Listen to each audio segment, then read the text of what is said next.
ꯐꯪ ꯆꯪ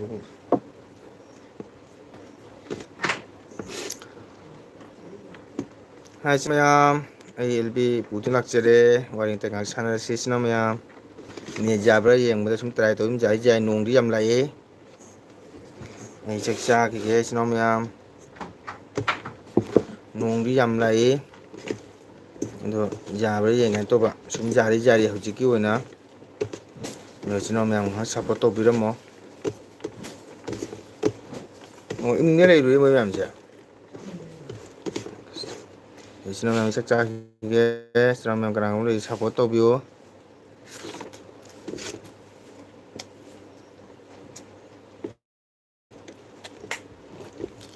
ꯍꯣꯏ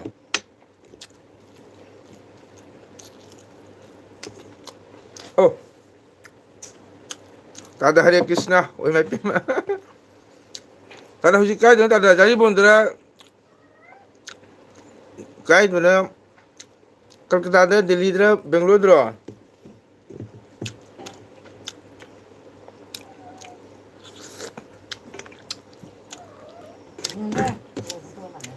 ꯇꯥꯗ ꯆꯥꯛ ꯆꯥꯕꯤꯔꯕ꯭ꯔꯣ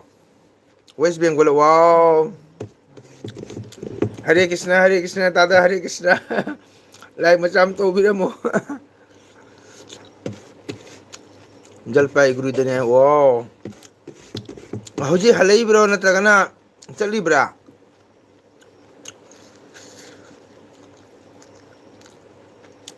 ꯇꯥꯗ ꯉꯁꯤꯁꯦ ꯉꯥꯁꯤꯡ ꯑꯣꯏꯅ ꯍꯣꯠꯅꯔꯦ ꯇꯥꯗ ꯆꯥꯛ ꯏꯁꯤꯡ ꯆꯥꯕꯤꯔꯕ꯭ꯔꯣ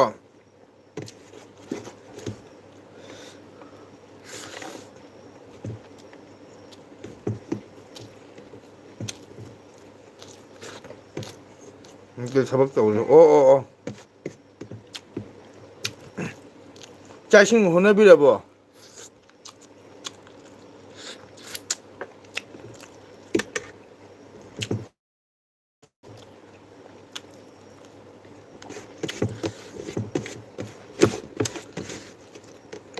ꯗꯦꯠ 19ꯗ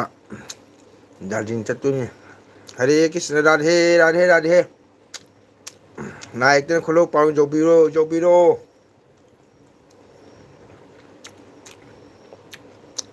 ꯇꯥꯗ ꯑꯣꯏꯅ ꯆꯠꯂꯒ ꯑꯩꯈꯣꯏꯅ ꯆꯠꯄꯒ ꯆꯞ ꯃꯥꯟꯅꯩꯌꯦ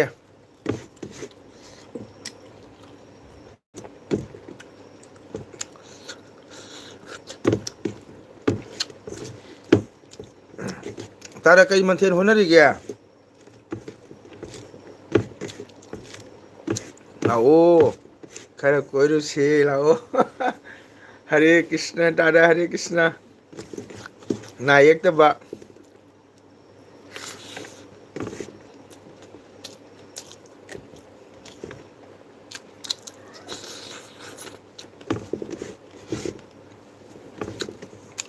ꯈꯪꯗ꯭ꯔꯤ ꯉꯥ ꯑꯣꯏꯗꯧ ꯃꯥꯜꯂꯦ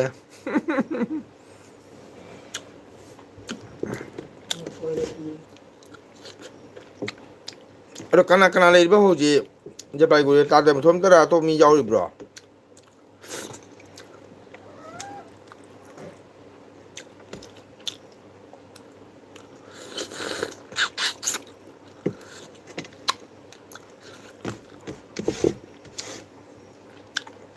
ꯕꯣꯆꯥꯒ ꯑꯣ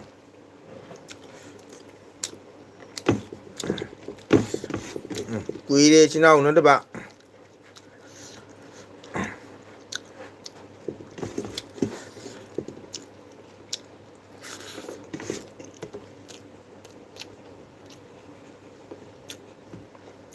ꯑꯣ ꯈꯪꯉꯦ ꯈꯪꯉꯦ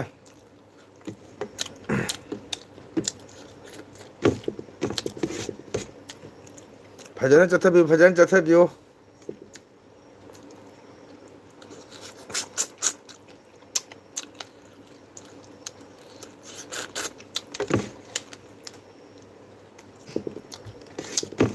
ꯑꯣꯏꯃ ꯅꯔꯃꯗꯥ ꯂꯥꯛꯑꯦ ꯅꯔꯃꯗꯥ ꯊꯦꯡꯀ꯭ꯌꯨ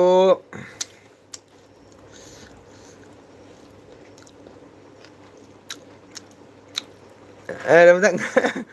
ꯉꯥꯁꯤꯡ ꯊꯣꯡꯉꯤ ꯑꯗꯣ ꯑꯦꯜꯕꯤ ꯊꯥꯔꯅ ꯇꯧꯕꯀꯣ ꯑꯩꯅ ꯁꯨꯝ ꯐꯝꯃꯝꯕꯗꯒꯤ ꯇ꯭ꯔꯥꯏ ꯇꯧꯒꯥꯏꯅ ꯌꯦꯡꯉꯨ ꯆꯥꯊꯣꯛꯈ꯭ꯔꯦꯕ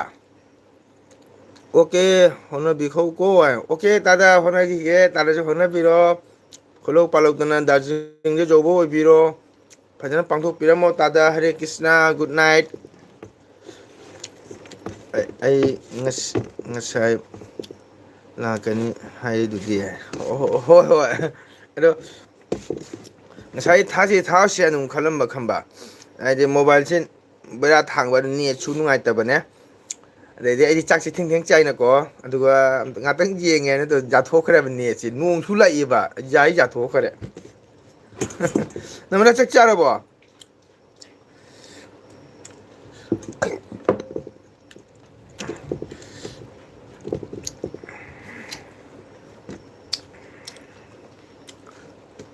ꯅꯪꯅ ꯆꯥꯛ ꯆꯥꯔꯕꯣ ꯉꯁꯤꯗꯤ ꯔꯦꯕꯤꯇꯥ ꯂꯥꯛꯇꯦꯅꯦ ꯇꯧꯕꯗꯤ ꯑꯩꯒꯤ ꯑꯦꯜꯕꯤ ꯊꯥꯕ ꯃꯇꯝꯗꯤ ꯍꯦꯟꯗꯣꯛꯑꯦ ꯑꯗꯣ ꯃꯥ ꯇꯨꯝꯗꯤ ꯇꯨꯝꯃꯝꯈꯤꯔꯣꯏꯀꯣ ꯃꯥ ꯂꯩꯔꯝꯃꯗꯤꯅꯦ ꯃꯥ ꯂꯩꯔꯝꯃꯗꯤ ꯁꯣꯏꯗꯅ ꯆꯪꯉꯛꯀꯅꯤ ꯍꯧꯖꯤꯛ ꯆꯥꯔꯦ ꯑꯣ ꯀꯔꯤ ꯍꯤꯟꯖꯥꯡ ꯆꯥꯏꯕ ꯍꯣꯏꯅꯦ ꯅꯪꯒꯤꯗꯤ ꯑꯗꯨꯝ ꯍꯪꯉꯤꯕ ꯍꯥꯏꯗꯨꯅꯤ ꯆꯥꯛ ꯆꯥꯔꯗꯤ ꯀꯔꯤ ꯍꯤꯟꯖꯥꯡ ꯊꯣꯡꯉꯦꯕ ꯈꯪꯉꯦꯕ ꯍꯤꯟꯖꯥꯡ ꯐꯔꯝꯒꯅꯦꯕ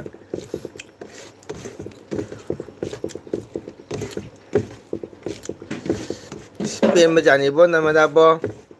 ꯆꯦꯅꯦꯜ ꯄꯥꯏꯗꯕ ꯇꯁꯦꯡꯕ ꯑꯩꯗꯤ ꯀꯩ ꯍꯥꯏꯇꯥꯔꯦ ꯑꯦꯜꯕꯤꯗ ꯁꯨꯝ ꯍꯥꯏꯔꯤꯁꯤꯅꯤꯀꯣ ꯊꯥꯒꯠꯄꯩ ꯋꯥ ꯅꯠꯇꯦꯕꯣ ꯅꯪꯒꯤ ꯔꯤꯜꯁ ꯚꯤꯗꯤꯑꯣꯁꯨ ꯎꯕꯗꯅꯦ ꯇꯥꯝꯒꯣꯟꯗꯤꯕꯨ ꯄꯦꯜꯂꯦꯕ ꯆꯦꯅꯦꯜ ꯄꯥꯏꯗꯁꯨꯕ ꯄꯦꯜꯂꯦ ꯊꯥꯒꯠꯆꯔꯤ ꯃꯇꯝ ꯂꯩꯕꯗ ꯁꯛꯁꯦꯁ ꯑꯣꯏꯕ ꯑꯣꯏꯌꯨ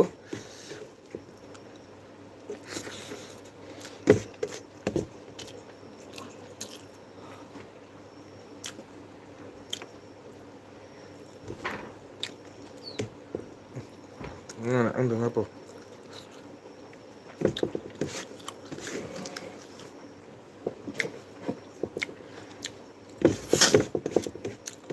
ꯅꯃꯗꯥ ꯍꯤꯟꯖꯥꯡꯗꯣ ꯑꯝꯇꯪ ꯍꯥꯏꯔꯛꯎꯅꯦ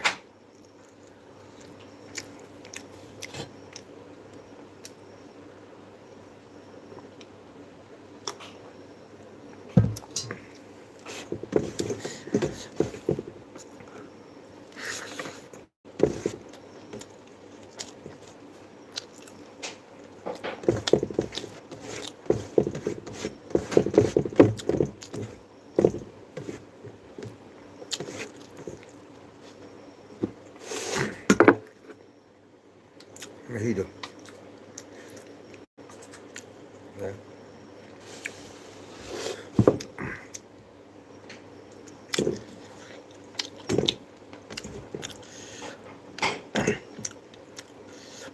ꯅꯃꯗꯥ ꯀꯩ ꯍꯤꯟꯖꯥꯡꯅꯣ ꯉꯥ ꯊꯣꯡꯕꯔꯣ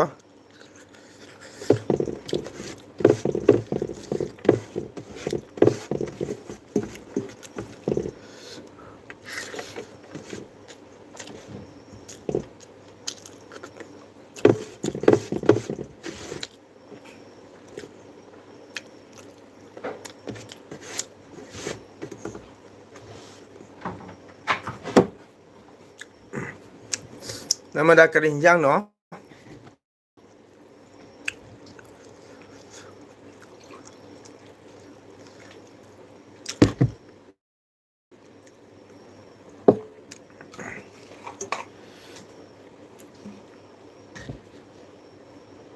ꯁꯥꯕ꯭ꯔꯣꯗꯣ ꯏꯁꯤꯡꯁꯦ ꯃꯅꯝꯁꯦ ꯅꯨꯡꯉꯥꯏꯇꯦꯗ ꯉꯁꯥꯏ ꯏꯁꯤꯡꯗꯣ ꯃꯄꯨ ꯂꯩꯍꯧꯗꯦ ꯂꯨꯄꯥ ꯆꯅꯤꯒ ꯀꯦꯟ ꯂꯤꯇꯔ ꯌꯥꯡꯈꯩ ꯂꯤꯇꯔ 15ꯗꯨꯒ ꯂꯨꯄꯥ 10 ꯑꯩ ꯂꯧꯒꯦ ꯍꯥꯏꯔꯝꯃꯤ ꯑꯗꯨ ꯐ꯭ꯂꯥꯛꯁꯇꯣ ꯂꯩꯍꯧꯗꯦ ꯑꯩꯅ ꯐꯤꯜꯇꯔꯗꯨ ꯑꯝꯇꯒ ꯊꯔꯝꯃꯣꯅ ꯅꯨꯡꯊꯤꯜ ꯂꯥꯛꯑꯣ ꯆꯠꯇ꯭ꯔꯦ ꯏꯁꯤꯡꯁꯦ ꯊꯛꯑꯒ ꯀꯩꯅꯣꯝ ꯇꯧꯏ ꯍꯤꯗꯥꯛ ꯍꯦꯟꯇꯩꯅꯦꯕ ꯏꯁꯤꯡ ꯂꯩꯗꯨꯗꯤ ꯑꯗꯣ ꯃꯥꯅ ꯍꯤꯗꯥꯛꯇꯣ ꯈꯤꯇꯪ ꯍꯥꯞꯄꯗꯤ ꯐꯕ ꯈꯤꯇꯪ ꯍꯥꯞꯄꯗꯤ ꯏꯁꯤꯡ ꯐꯖꯗꯦꯕ ꯍꯛꯆꯥꯡꯗ ꯁꯣꯛꯀꯗꯣꯏ ꯃꯤ ꯏꯁꯤꯡꯁꯤ ꯃꯥꯒꯤ ꯍꯤꯗꯥꯛꯀꯤ ꯄꯋꯥꯔꯁꯤꯅ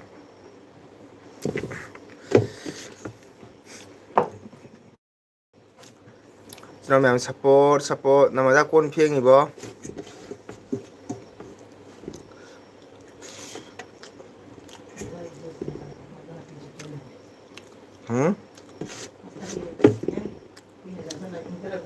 ꯈꯔ ꯂꯩꯊꯧ ꯌꯥꯗ꯭ꯔꯣ ꯐꯦꯟꯗꯣ 이제 오면 support 남아다 ꯀꯩ ꯏꯟꯖꯥꯡ ꯆꯥꯒꯦ ꯆꯥꯛ ꯆꯥ ꯂꯣꯏꯕꯩ ꯂꯣꯏꯁꯜꯂꯤꯔ ꯊꯕꯛ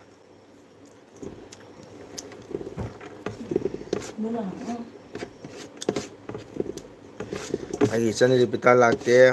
ꯂꯩꯔꯝꯃꯗꯤ ꯆꯪꯉꯛꯀꯅꯤ ꯇꯨꯝꯗꯤ ꯇꯨꯝꯈꯤꯔꯣꯏ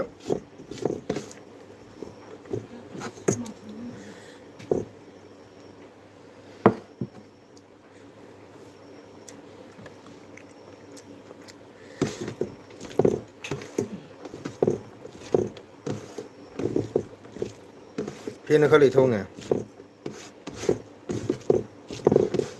ꯗꯨꯀꯥꯟ ꯂꯥꯛꯏ ꯀꯩꯅꯣꯗꯨꯕꯨ ꯏꯪꯉꯝꯒꯅꯤ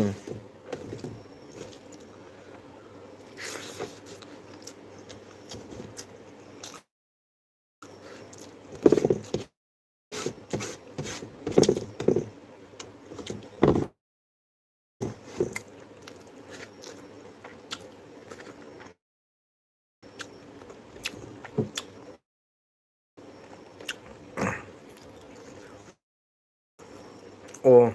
ꯃꯃꯥ ꯀꯣꯜ ꯔꯤꯁꯤꯞ ꯇꯧꯔ ꯇꯧ ꯃꯃꯥ ꯋꯥꯔꯤ ꯁꯥꯟꯅꯔꯣ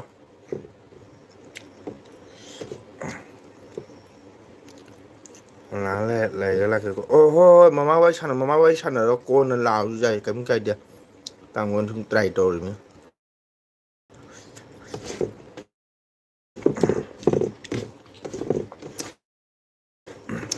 이랑 남 support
ꯃꯌꯥꯝ ꯀꯅꯥ ꯂꯩꯒꯦ ꯉꯥꯏꯍꯥꯛ ꯁꯞꯄꯣꯔꯠ ꯇꯧꯕꯤꯌꯨ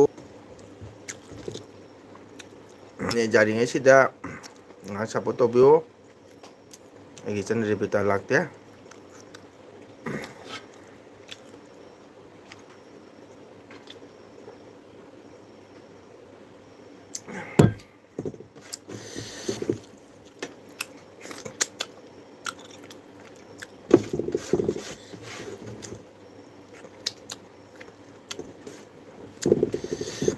ꯁꯤꯅꯥꯎ ꯀꯅꯥ ꯂꯩꯒꯦ ꯁꯞꯄꯣꯔꯠ ꯇꯧꯕꯤꯌꯨ ꯁꯞꯄꯣꯔꯠ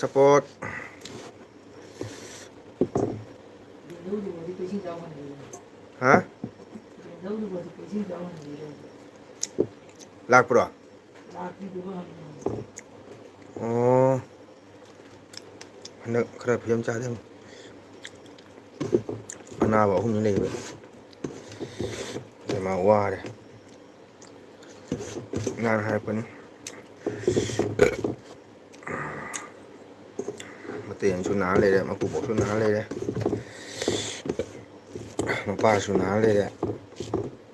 ꯀꯣꯛ ꯁꯥꯔꯦ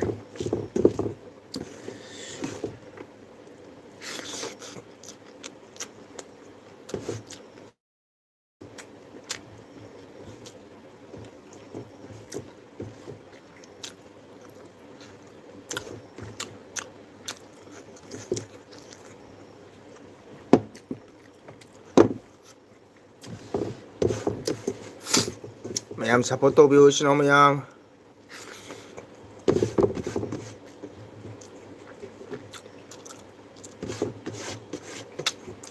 ꯉꯥꯏꯍꯥꯛ ꯆꯪꯕꯤꯔꯝꯃꯨ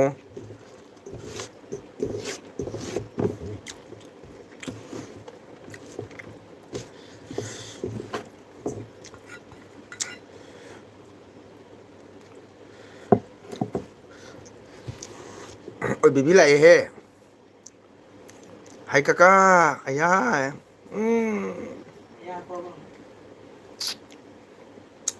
ꯕꯦꯕꯤ ꯆꯥꯛ ꯆꯥꯔꯕꯣ ꯀꯀꯥ ꯃꯣꯕꯥꯏꯜꯁꯨ ꯌꯥꯗ꯭ꯔꯦ ꯕꯦꯕꯤ ꯗ꯭ꯌꯨꯇꯤ ꯆꯠꯂꯕꯣ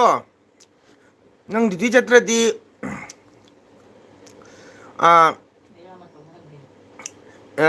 ꯏꯟꯗꯣꯝꯆꯥꯅ ꯍꯪꯉꯛꯏꯕ ꯀꯔꯤ ꯀꯞꯄꯤꯅꯣ ꯕꯦꯕꯦ ꯀꯀꯥ ꯃꯣꯕꯥꯏꯜ ꯌꯥꯅꯤꯗ ꯁꯨꯝ ꯃꯣꯕꯥꯏꯜꯁꯦ ꯈꯔ ꯕꯦꯔꯥ ꯊꯥꯡꯉꯦ ꯅꯪ ꯗ꯭ꯌꯨꯇꯤ ꯆꯠꯂꯕꯣ ꯑꯣ ꯁꯦꯕꯣꯔ ꯆꯠꯂꯒꯦ ꯍꯥꯏ ꯏꯌꯥꯝꯕ ꯋꯥꯎ ꯊꯥꯒꯠꯆꯔꯤ ꯑꯩꯒꯤ ꯆꯦꯅꯦꯜꯗ ꯆꯪꯕꯤꯔꯕꯒꯤꯗꯃꯛꯇ ꯁꯣꯠꯅ ꯍꯥꯏꯔꯦ ꯑꯣꯖꯥ ꯅꯨꯡꯉꯥꯏꯔꯤꯕꯣ ꯍꯥꯏꯔꯦ ꯁꯨꯝ ꯅꯨꯡꯉꯥꯏꯔꯤ ꯀꯀꯥ ꯅꯪꯒꯤꯁꯦ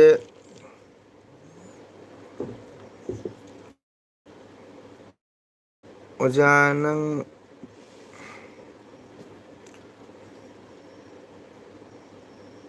ꯈꯪ ꯃꯥꯜꯂꯦ ꯇꯥꯗ꯭ꯔꯦ रहीम बाबू ना हाय जय श्री राम जय श्री राम जय श्री राम रहीम बाबू कहाँ से बोल रहे हो कहाँ का रहने वाला हो मेरे चैनल में आने के लिए स्वागत धन्यवाद लाइक कर दीजिए रहीम बाबू जी मेरे चैनल में आने के लिए बहुत बहुत शुक्रिया हैप्पी इंडिपेंडेंस डे लाइक कर दीजिए com Orissa oh my God Orissa से है उड़ीसा में मेरा दोस्त एक था उसका नाम भीरेन जी बोलता है उड़ीसा कहाँ कहाँ के हो तो मैं भूल गया बहुत अच्छा आदमी था उसका नाम भीरेन जी बोलता है वो पतला मुका है बहुत अच्छा आदमी था काका जामना साउनिंगी आई काका नंग जामना तत्तेको है बेबी काका सोइदना फोन तो के हाई नत्रो काका मोबाइल जादे काका हंदक थबक खरा कन तौरिको अदुना काका ना हंगे एलबी थाबा थादमे मोबाइल से ट्राई तौगे जाब्रा जेंगेनने तौरुबदो जाथोखरेबको दुने नवनपुर अच्छा ठीक है रहन बाबूजी आपका चैनल है क्या जानो वारे कक्का है कई वारी न वानो वानो हजिक मैरा थोबो दुम चाना मैरा थोबो हंगी बा नंगोंदा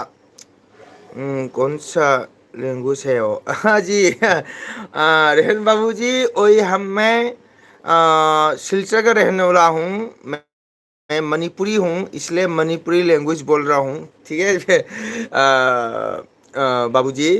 रहन बाबू मैं मणिपुरी बात कर रहा हूँ मणिपुरी लैंग्वेज से वो मैं कसार सिलचर का रहने वाला हूँ ठीक है इसलिए आपको समझ नहीं आएगा तो आपको उड़ीसा भी बंगाली का ऐसा बोलता है ना बट खाना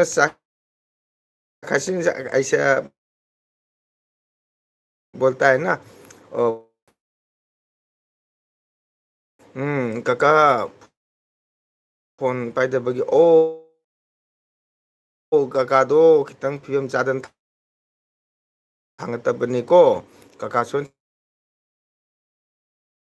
थांगे काका हंदक इसे यम चली को दे थबकचु खितंग चिन हाइतारे क्या बा जी हल्देने उती खा रहे हो क्या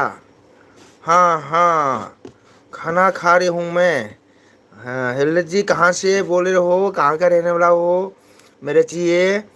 ठीक है अगर चैनल है तो सपोर्ट करती हूँ चैनल तो नहीं है ओ रहन जी रहन बाबू थैंक यू वेरी मच अगर आपका चैनल नहीं है चैनल नहीं पकड़ने से भी मेरे जय श्री राम कभी कभी आइए मेरे चैनल में सपोर्ट कर दीजिए ठीक है मैं अगर थोड़ा अच्छा लगता है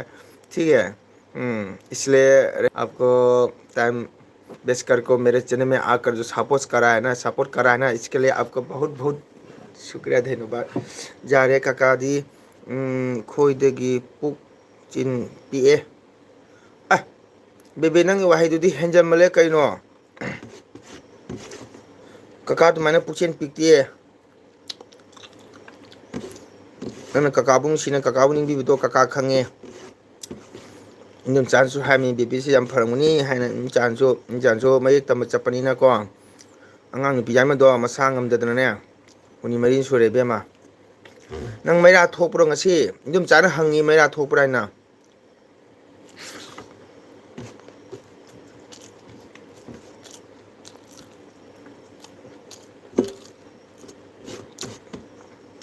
ꯅꯪꯅ ꯈꯨꯝꯗꯃꯤꯅ ꯏꯗꯣꯝ ꯆꯥꯁꯦ ꯊꯣꯠ ꯅꯪ ꯌꯦꯡꯍꯜꯂꯔꯣꯏ ꯍꯥꯏꯌꯦ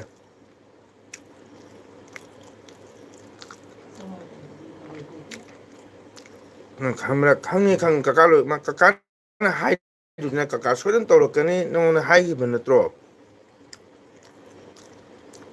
ꯀꯣꯛꯑꯦ ꯀꯩꯅꯣ ꯊꯣꯛꯑꯦ ꯍꯥꯏꯗꯅ ꯀꯣꯛꯑꯦ ꯍꯥꯏꯕ ꯀꯩꯅꯣ ꯊꯣꯛꯑꯦ ꯍꯥꯏꯌꯦꯁꯨ ꯏꯟꯗꯝꯆꯥꯅꯁꯨ ꯅꯪꯕꯨ ꯅꯤꯡꯉꯤꯌꯦ ꯀꯀꯥꯅꯁꯨ ꯅꯤꯡꯉꯦ ꯏꯟꯗꯣꯝꯆꯥꯒ ꯀꯀꯥꯒꯗꯤ ꯆꯤꯝꯕꯥꯟꯗ ꯍꯥꯏꯕ ꯅꯠꯇꯦꯀꯣ ꯊꯃꯣꯏꯗꯒꯤ ꯍꯥꯏꯕꯅꯤ ꯀꯀꯥ ꯃꯣꯕꯥꯏꯜꯁꯨ ꯌꯥꯗ꯭ꯔꯦ ꯑꯗꯨꯒ ꯇ꯭ꯔꯥꯏ ꯇꯧꯕꯅꯦꯕ ꯑꯦꯜ ꯕꯤ ꯌꯥꯒꯗ꯭ꯔꯥ ꯍꯥꯏꯅꯀꯣ ꯑꯗꯨꯒ ꯌꯥꯊꯣꯛꯈꯤꯕꯅꯦꯕ ꯂꯥꯟꯅꯒ ꯂꯧꯅꯨꯗ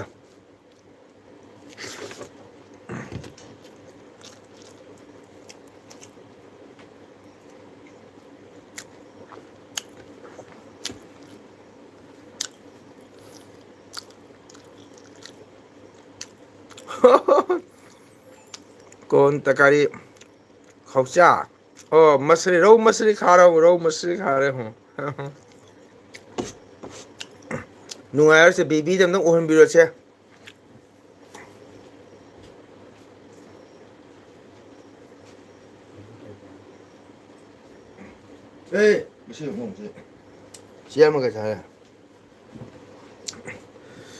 ꯑꯗꯨꯒ ꯀꯔꯤꯒꯤ ꯑꯩꯉꯣꯟꯗ ꯍꯥꯏꯖꯕꯅꯣ ꯃꯥ ꯀꯀꯥ ꯍꯥꯏꯒꯦ ꯍꯥꯏꯔꯦꯗꯅ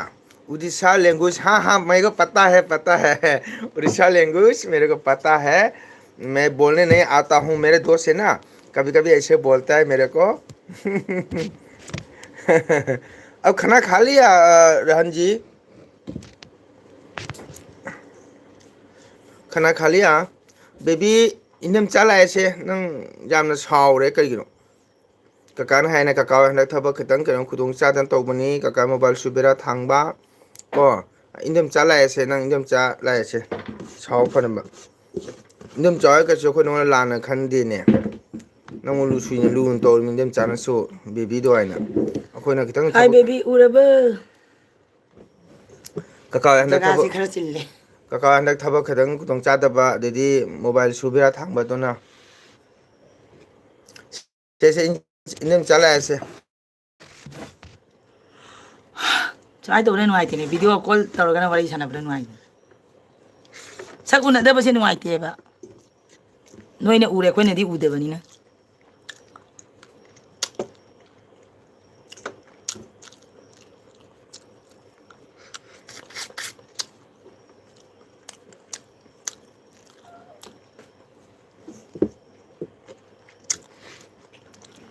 खाना हो गया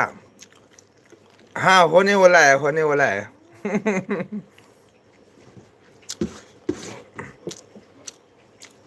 यारे इनमचा अई यामना साउनिंगे है ꯀꯔꯤꯒꯤ ꯁꯥꯎꯔꯤꯅꯣ मा फोन तो थांगत जायना ꯑꯦ ꯑꯩꯅ ꯍꯥꯏꯕ ꯑꯗꯨꯗꯤ ꯍꯟꯗꯛ ꯀꯀꯥ ꯊꯕꯛ ꯐꯣꯟꯁꯨ ꯈꯔ ꯆꯤꯜꯂꯝꯅ ꯇꯧ ꯌꯣꯡꯉꯅꯤ ꯊꯕꯛꯁꯨ ꯆꯤꯜꯂꯦ ꯍꯟꯗꯛ ꯈꯔꯁꯨ ꯑꯩꯒꯤꯗꯤ ꯈꯔ ꯈꯨꯗꯣꯡ ꯐꯩ ꯆꯥꯗꯦ ꯃꯣꯏꯗꯤ ꯈꯤꯇꯪ ꯃꯄꯥꯟꯗꯒ ꯄ꯭ꯔꯣꯕ꯭ꯂꯦꯝ ꯆꯠꯂꯤ ꯊꯣꯛꯑꯦ ꯑꯗꯨꯅ ꯑꯩꯅ ꯇꯧꯔꯛꯀꯦ ꯍꯥꯏꯃꯇꯁꯨ ꯃꯥ ꯑꯗꯨꯝ ꯋꯥꯔꯧ ꯂꯩꯔꯦ ꯃꯁꯤ ꯑꯉꯥꯡꯁꯤꯡꯁꯦ ꯑꯉꯥꯡ ꯑꯣꯏꯕꯩ ꯍꯧꯅꯕ ꯅꯅꯥꯗꯣ ꯊꯔꯠꯄꯕꯨ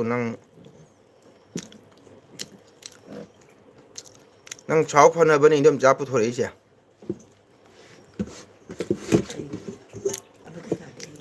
ꯀꯀꯥꯏ ꯃꯣꯕꯥꯏꯜꯁꯨ ꯌꯥꯗ꯭ꯔꯦꯕꯀꯣ ꯑꯗꯨꯅ ꯇ꯭ꯔꯥꯏ ꯇꯧꯕꯅꯤ ꯉꯁꯤꯁꯦ ꯑꯩꯈꯣꯏ ꯃꯣꯕꯥꯏꯜꯁꯦ ꯍꯪꯒꯟ ꯍꯪꯒꯟ ꯆꯦꯜꯂꯤ ꯅꯪ ꯉꯔꯥꯡꯗꯩ ꯀꯀꯥ ꯃꯣꯕꯥꯏꯜ ꯀꯀꯥ ꯎꯕ꯭ꯔꯥ ꯑꯦꯜꯕꯤꯗꯤ ꯅꯪ ꯍꯥꯏꯌꯨ ꯇꯥꯒꯦꯅꯦ ꯋꯥꯏꯐꯥꯏ ꯊꯥꯗ꯭ꯔꯕꯣ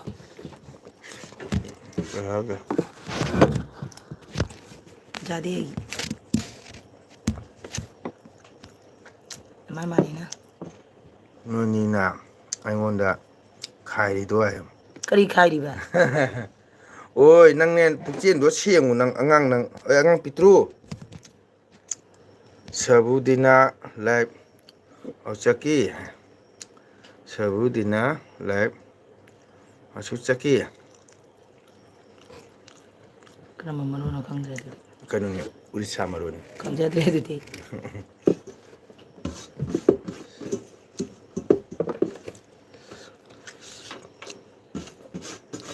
this message level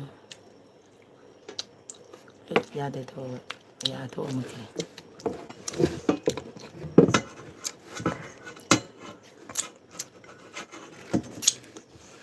खाना हो गया जी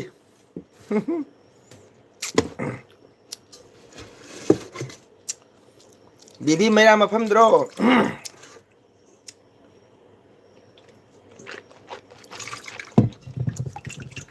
너희는 애건다 까리기도 하이라 그래 까리 카이리도 우지지 그랬더래 아코이는 까리 카이레게 마 보도 당된 샤오리바 너희는 하이바 한다 그당 구동 아까 짜대 남자 샤오래 샤오래 샤오리시 ai em nó sau đấy hay bạn mang mà đồ thế nào phin thì đi tali bo ai bibi se wangang na ba se am phang na dre bo ai lo sala ge lb se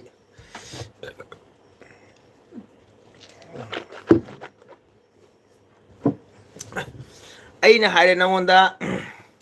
ka toroke handa khu khudong chate khara problem oi matangda soidan toroke na hai na tro adum dus nang heta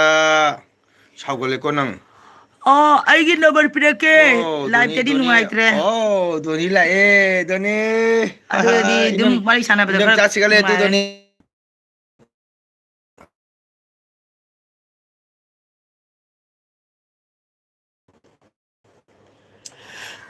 돈이 직접보 네트워크 프로블em 아돈이 like done समझ में नहीं आया क्या हाँ आपका language समझ नहीं आ रहा है दी आइबु सुमले तना खंडब माले सारेगा पेंजेई बेबी नंगदो केंतो मालको काका सरोगे रेबी ताला ए साउखिनु नंग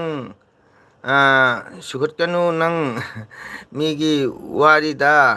कनादनी कांदबनी हाबिबी अंगांग नंगा साउदी करी उगनी हाबिबी काका बाय है लापा बाय पी थैंक यू चंबीर मसी थागत चरी वाओ बेक्टर सना लाए like done thank you Bector चाय सिंग चारबो लाइक तो बिरमो सिराम याम पुरमा चारगा पेंजे थारिउ थारी पेंजे थारी ओ चो नमाना मसे चलो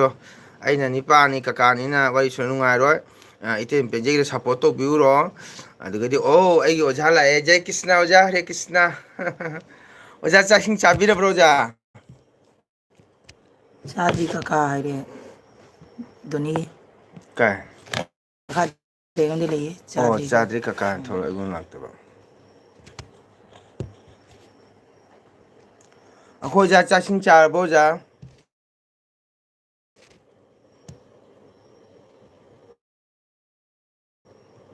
चारे है रे khôi giá cái đi chùm thong nga thong ba as oja nong lai đâu nong lai ai thua cái ka hayang phone tàu cái ko natragadi ai sao ni ko kakai tàu phone đi sinh được tàu ai hayang cái thằng kali adubu thangpa phangei thangapige ado lb loga ni indum jaga phone toroke khamba nang mera dale adi ते वो था ही थे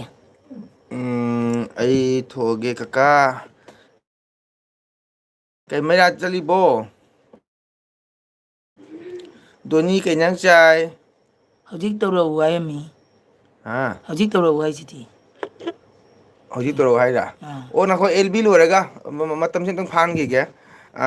oja se aigi dhaman chakoba la u dana oja e wow ngasi di nga thong le oja ai su nga thong chai e ado rebita na dhaman chakoba la wa e oja bu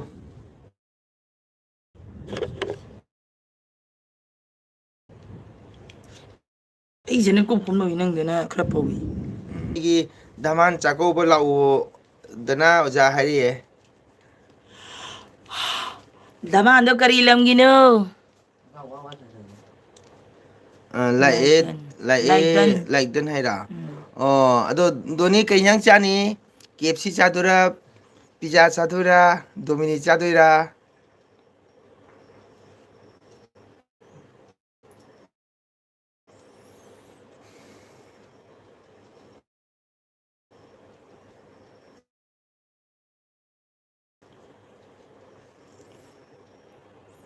Chadriye. cha driye ngan li ba nang ba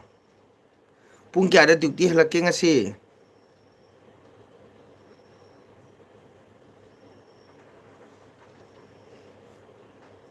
Doni support mo. support tong le rami ai doni se Ojane. Ai ro. Okay. ôi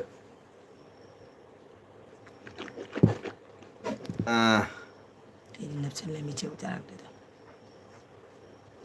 cái chẳng ngờ giờ vẫn Doni gini 11 de chani. mà mai 11 cha vẫn mai 11 đã Hey, ako'y makeup Tony. ai pocket tấm giàu nữa bro bây giờ chúng tôi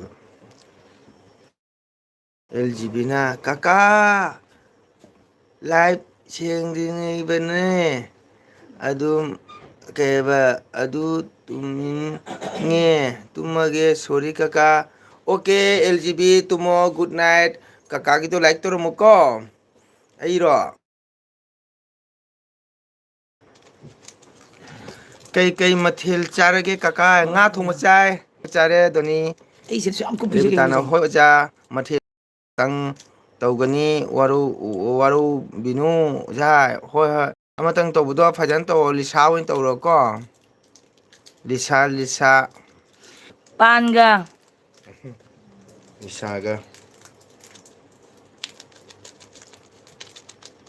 Ai sit so am may ko pisi ke ni se. mobile matung ne Ai sit kra ga no ai te bane ambo. Wai jan na pa ba. hauri ni hawi nang ni na hawu dum ni ko nang di Hau ni. birani charam ni ko doni kuire ni huni wai sanda nungai te kaka de oi ba ai doni se kenogin badugogi haji kenogile puni de nang guati de chakimi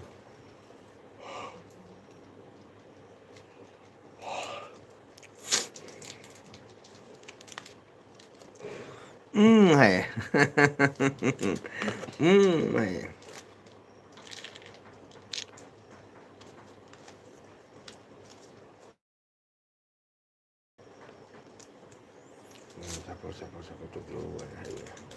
Mayam puna mag ako ke channel sibo support tabiyo.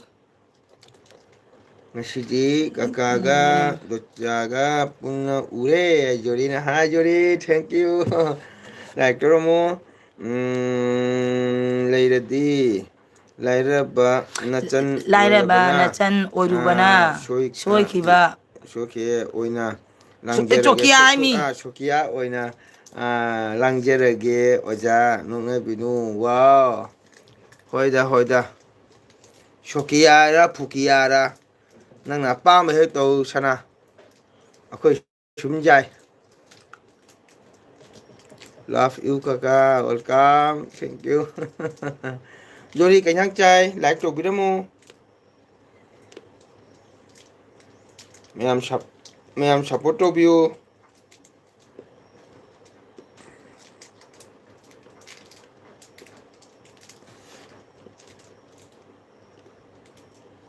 Shokia je kari noi Ili saman ba. Shokia je oja cái kia câu đấy cha dre kaka cái gì ham thiêng cha gì quá cha gì hay ga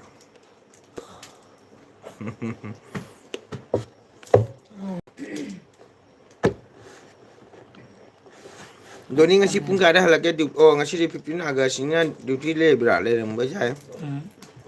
Ada ngasih lay ban nai deni. Oh. Ngasih duty lay bra doni. Ngasih ban le ngoni da. Ni barat chadi nai ban mitte bo.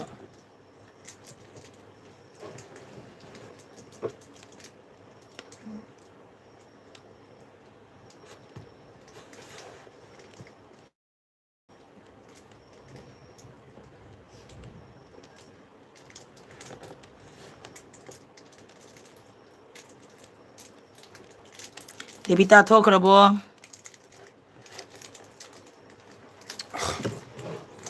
Hai Devita. Musibe. Ai gi dilete. Kari ina mai dilete. Oh mai dilete. Oh.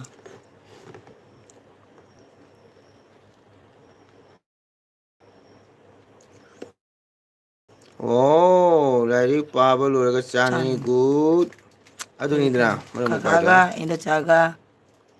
Kari mitka. Kari chanabi. Thamoy. Mana. Noabi. Yengjeraga. Ngaubi ai mi thamoy. Ngaubi. Thamoy mana. Hai du ni dosa kaka. Wow. Nangna adugo matanda nangna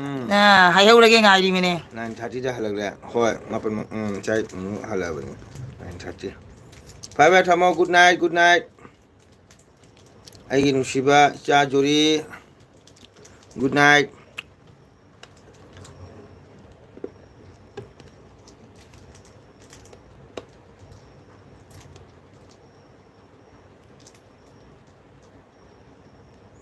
Ngaujebi haibani hoi khange.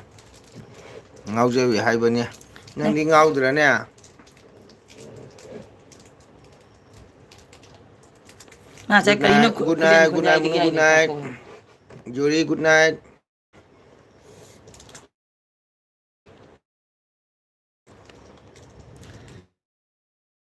Devita nang saya ada kari kunjai degi ai ba.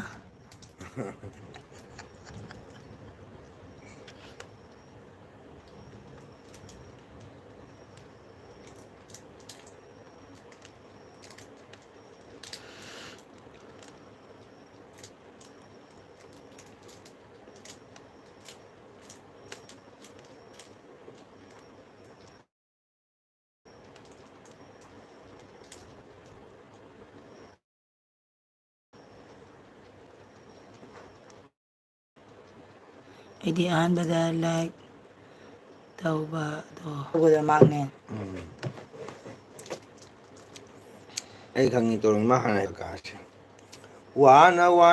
ngajeriba.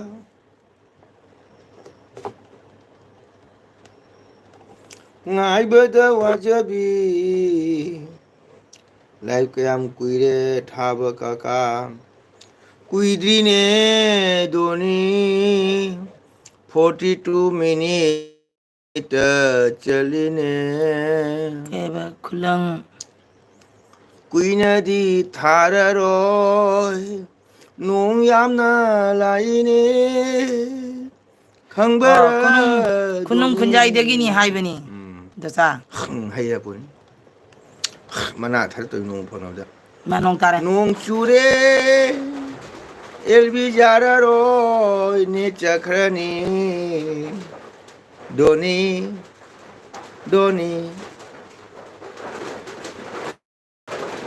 kita ngai nung chure elbi loirani mayam bye nung chubra kaka du chui ne noi juga di chubra kaka di kapning ne doni nung chure ne jararoi tabra nung chui se chigadi nung khae ne jai kaka kuiraroi tallani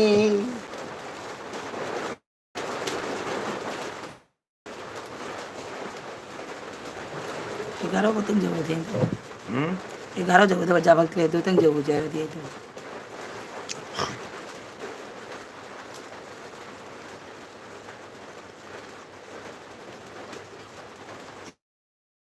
지금이 농카 이 하림이 농카에 니자에 까까 하이바 농카가 잘만이 낭기 또 하나 니라마 심장이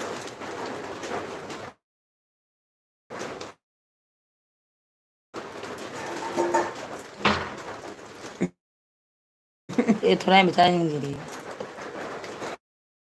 uh normal से बुझी बाबी का कली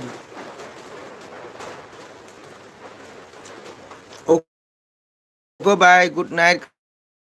kakak. Dunia, nungan na good night, pero kakada. Dunia kay nungan na kakada good night, Pino. जारी नहीं लगी गो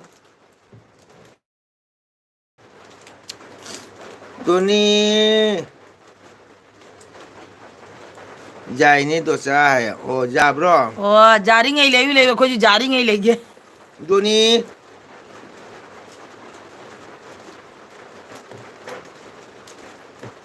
ते भी ताना कहीं जंग चागी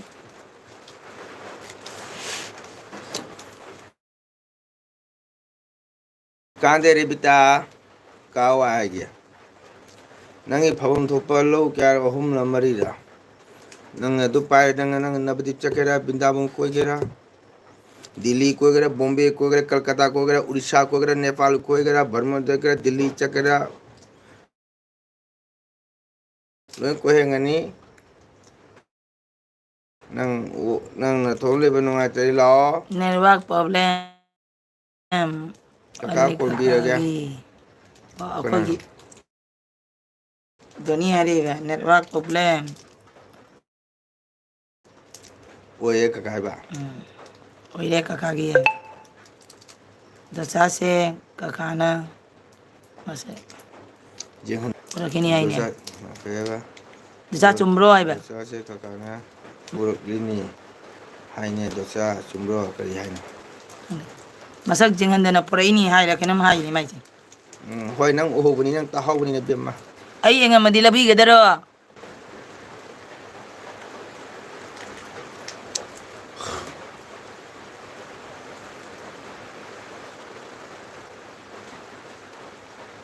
그래 아이바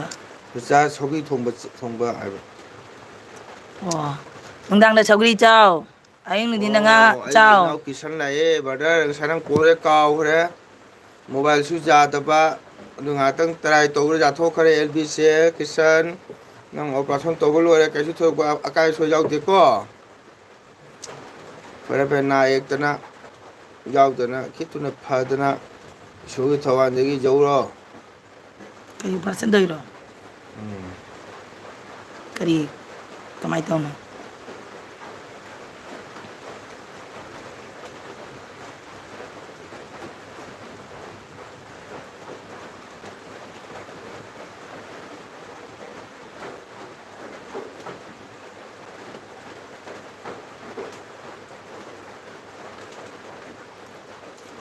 kakaran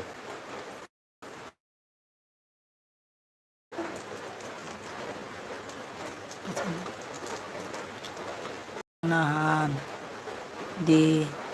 कई दौरे jani nungai taba thabaka busy leiba mobile su nungai taba dona tawdamni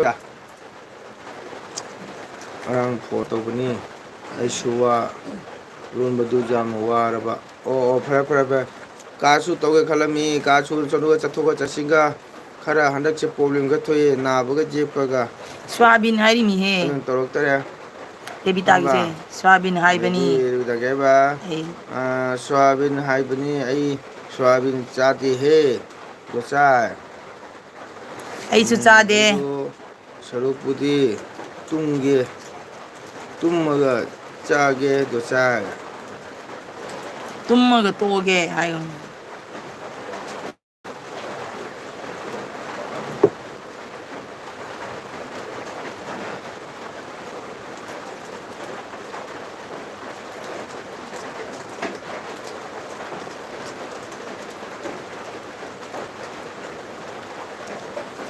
시켜놓으세요. ꯑꯦꯁ ꯑꯗꯨꯝ ꯆꯪꯉꯒ ꯑꯗꯨꯝ ꯊꯝꯕꯤꯔꯒꯦ ꯇꯜꯂꯦ ꯍꯧꯒꯠꯂꯒ ꯇꯜꯂꯦ ꯑꯗꯩ ꯐꯝꯒ ꯇꯨꯝꯃꯤꯟꯗꯧꯔꯕꯅꯤ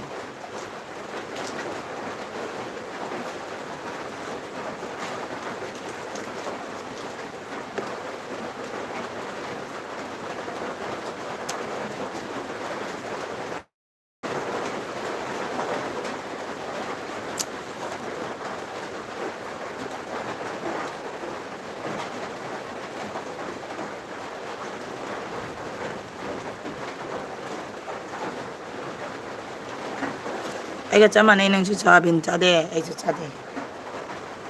ꯁꯣꯌꯥꯕꯤꯟ ꯆꯥꯒꯗ ꯁꯔꯨꯛꯄꯨꯗꯤ ꯇꯨꯝꯃ ꯆꯪꯉꯒꯦ ꯍꯥꯏꯅꯦꯕ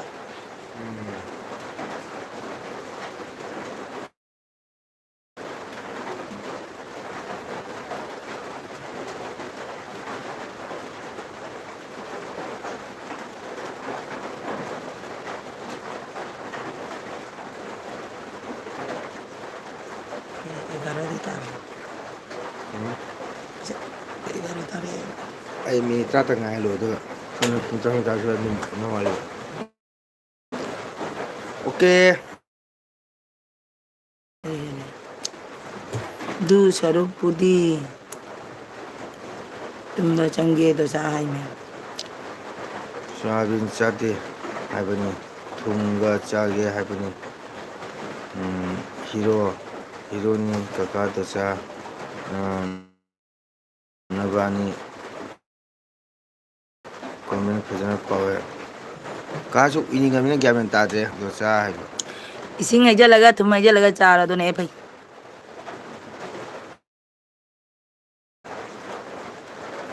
ꯑꯍꯟ ꯑꯣꯏꯔꯃꯤꯅ ꯃꯤꯠ ꯅꯥ ꯐꯔꯛꯇ꯭ꯔꯦ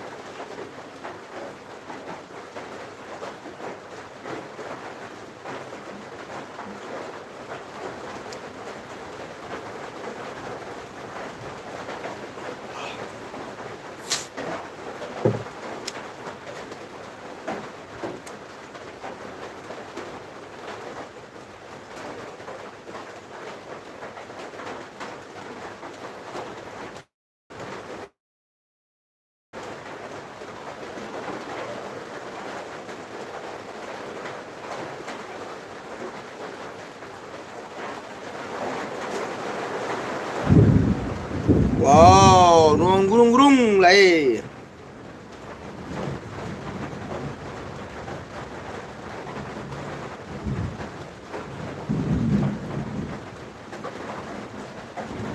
ꯀꯩꯕ ꯗꯤꯌꯥ ꯕꯂꯣꯡ ꯇꯥꯔꯤ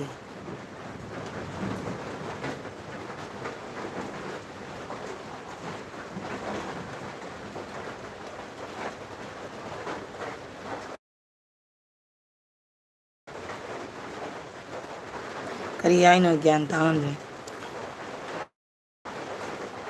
ꯗꯤꯌꯥ ꯍꯥꯏꯁꯤꯅ ꯆꯦꯟꯅꯦꯜ ꯃꯃꯤꯡꯂꯣ ꯅꯪ ꯀꯅꯥꯒꯤ ꯊꯥꯔꯤꯒꯦ ꯀꯅꯥꯒꯤ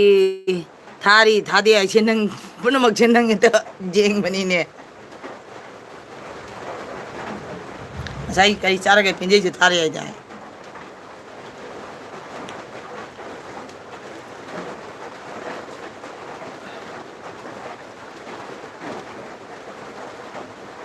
ꯄꯤꯕꯗꯤ ꯐꯩ ꯀꯀꯥꯁꯦ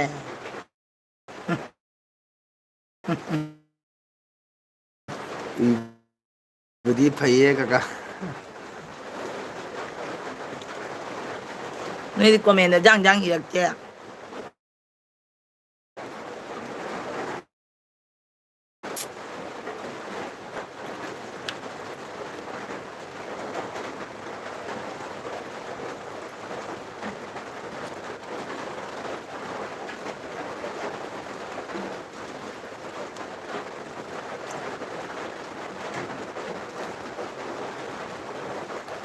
ꯗꯦꯕꯤꯇꯥ ꯎꯏꯔꯕꯣ ꯑꯩꯈꯣꯏꯇ ꯅꯠꯇꯅ ꯅꯪꯁꯨ ꯎꯏꯔꯕꯣ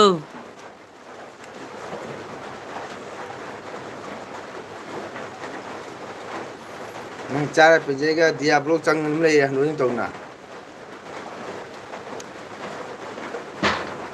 ꯇꯧꯁꯦ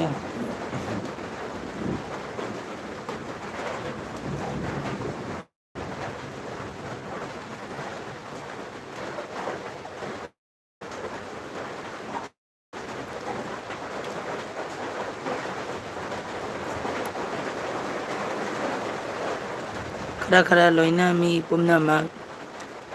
ꯌꯦꯡꯂꯤꯕꯅꯤ ꯗꯣꯆꯥ ꯑꯣ ꯅꯪꯁꯦ ꯃꯤ ꯄꯨꯝꯅꯃꯛ ꯁꯨꯅ ꯌꯦꯡꯉꯤꯅꯤꯅꯦ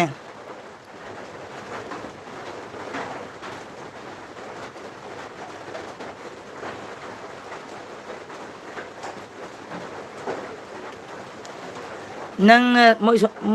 ꯃꯣꯏ ꯁꯣꯟꯗ ꯆꯪꯕ ꯃꯇꯝꯗ ꯃꯣꯏ ꯁꯣꯟꯗꯩ ꯃꯤꯁꯨ ꯄꯨ ꯂꯥꯛꯎꯅꯦ ꯁꯣꯟꯗ ꯇꯥꯕ꯭ꯔꯥ ꯔꯦꯕꯤꯇꯥ ꯀꯀꯥꯒꯤ ꯆꯦꯅꯦꯜꯁꯤꯒ ꯑꯃꯨꯛ ꯁꯞꯄꯣꯔꯠ ꯇꯧꯅꯕ ꯃꯣꯏ ꯁꯣꯟꯗꯩ ꯃꯤ ꯄꯨꯔꯛꯑꯣꯕ ꯀꯀꯥꯗꯣ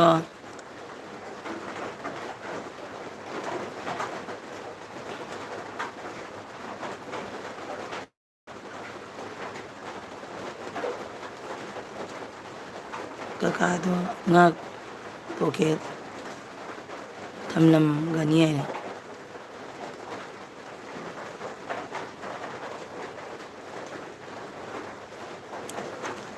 ꯀꯀꯥꯗꯣ ꯉꯁꯤ ꯄꯣꯀꯦꯠ ꯇꯧꯔꯝꯒꯅꯤ ꯍꯥꯏꯕ ꯎꯏꯕꯒꯤ ꯃꯇꯝ ꯋꯥꯠꯂꯤ ꯗꯣꯆꯥ ꯑꯩ ꯍꯥꯏ ꯑꯣ ꯅꯪꯒꯤ ꯕꯥꯔꯣ ꯇꯥꯗ꯭ꯔꯤ ꯍꯥꯏꯗꯨꯔꯥ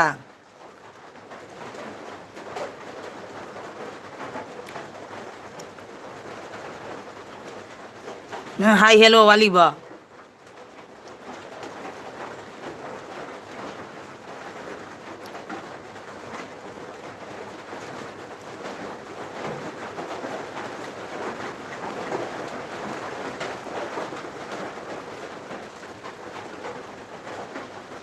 ꯃꯤꯉꯣꯟꯗ ꯍꯥꯏꯕ ꯇꯜꯂꯤꯗ ꯑꯣ ꯅꯪꯁꯦ ꯀꯨꯝꯒꯤ ꯅꯣꯡ ꯂꯥꯛꯄꯒꯨꯝ ꯉꯥꯏꯔꯤꯃꯤꯅꯦ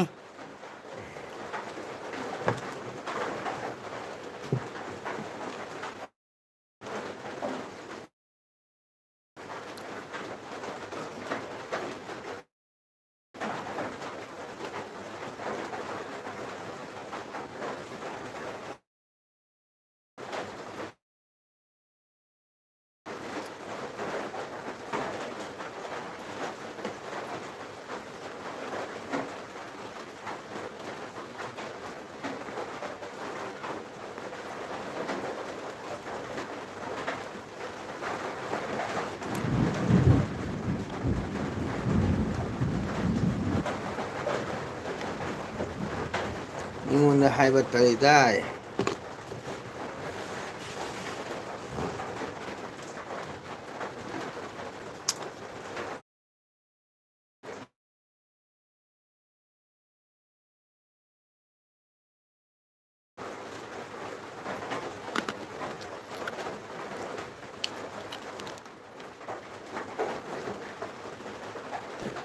ꯗꯣꯆꯥ ꯒꯨꯍꯥꯇꯤ ꯀꯣꯏꯔꯨꯁꯤꯔꯣ ꯍꯥꯏ ꯔꯦꯕꯤꯇꯥꯅ ꯅꯪ ꯀꯣꯏꯕ꯭ꯔꯣ ꯀꯣꯏꯖꯧꯔꯣ ꯑꯩꯈꯣꯏ ꯒꯧꯍꯥꯇꯤ ꯀꯣꯏꯗ꯭ꯔꯁꯨ ꯌꯥꯏ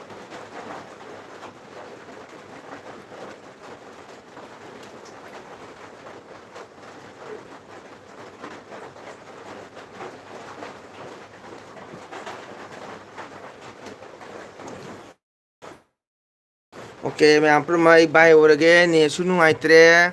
ꯑꯗꯣ ꯉꯥꯏꯍꯥꯛꯇꯪ ꯑꯣꯏꯔꯕꯁꯨ ꯑꯩꯒꯤ ꯆꯦꯅꯦꯜ ꯆꯪꯕꯤꯔꯝꯕ ꯏꯆꯤꯟ ꯏꯅꯥꯎ ꯃꯌꯥꯝ ꯄꯨꯝꯅꯃꯛ ꯕꯥꯏ ꯑꯣꯏꯖꯔꯦ ꯒꯨꯗ ꯅꯥꯏꯠ ꯑꯣꯏꯔꯁꯤ ꯍꯌꯦꯡ ꯑꯃꯨꯛ ꯎꯅꯔꯁꯤ ꯔꯦꯕꯤꯇꯥ ꯒꯨꯗ ꯅꯥꯏꯠ ꯀꯀꯥꯒꯤ ꯆꯦꯅꯦꯜ ꯁꯞꯄꯣꯔꯠ ꯇꯧꯕꯒꯤ ꯊꯥꯒꯠꯆꯔꯤ ꯑꯩꯒꯤ ꯏꯆꯟ ꯕꯦꯕꯤ ꯀꯣ